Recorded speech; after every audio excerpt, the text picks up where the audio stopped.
চাওঁ মা, দে জুইকুৰা মই জ্বলাই দিওঁ।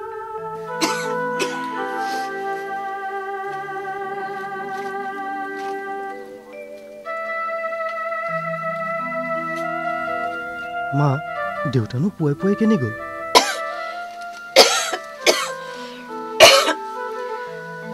কলৈ আৰু যাব বোপাই, মথাউৰিৰ দাঁতিত থকা আমাৰ সেই খেতিৰ মাটিখিনি যোৱা বছৰ বন্ধকত থৈছিল। এতিয়া সেই মাটিখিনি বন্ধকীৰ পৰা মুকলোৱাৰ কথা পাতিবলৈকে দেউতাৰ ৰুদ্ৰপ্ৰতাপ বৰুৱাৰ তালৈ গৈছে। ৰুদ্ৰপ্ৰতাপ বৰুৱা?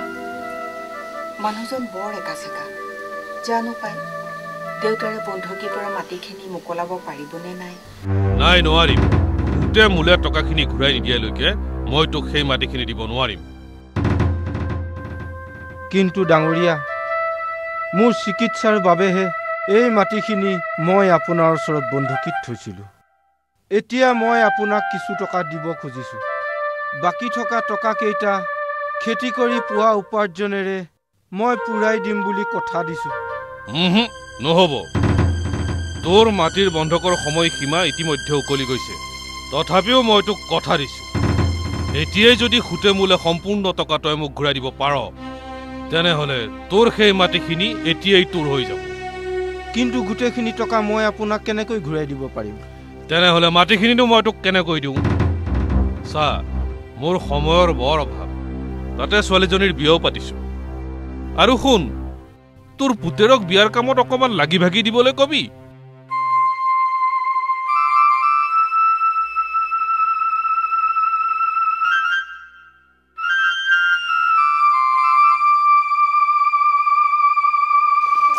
খুৰা দেখোন চান্দা নিবলৈ আহিছিল নেকি?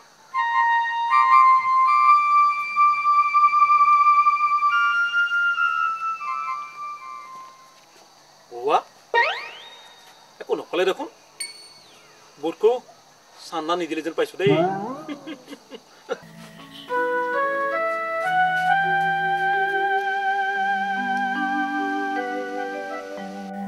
কি হ'ল? বৰুৱা ডাঙৰীয়া কি ক'লে?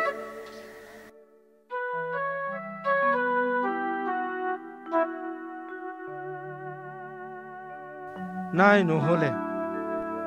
তেওঁ মোৰ কোনো কথাই নুশুনিলে। তেতিয়াহ'লে আমাৰ এতিয়া কি হ'ব?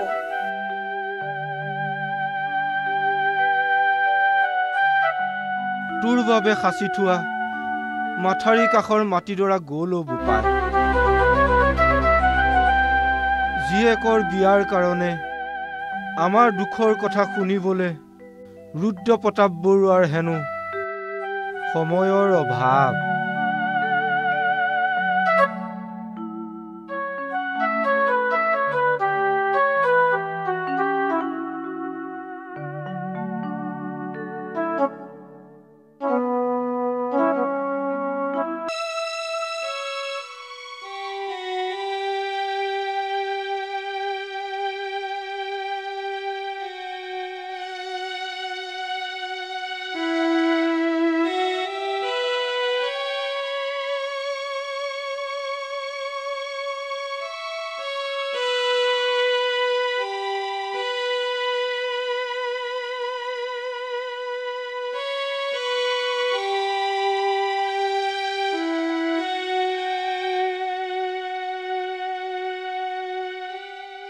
আজি মই খেতিৰ মাটিডৰাও হেৰুৱালো, কাইলৈ তোকো হেৰুৱাম।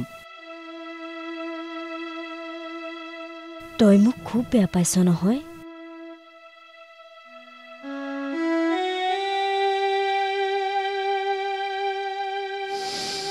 মোৰনো আৰু কি ভাল পোৱা বেয়া পোৱা আছে? মোৰ ভাল পোৱাৰ জানো কিবা মূল্য আছে? ভগৱানে বাৰু কিয় আমালৈ চকু মেলি নাচালে? ভগৱান, মই তোক এৰি কেতিয়াও থাকিব নোৱাৰো। শুন,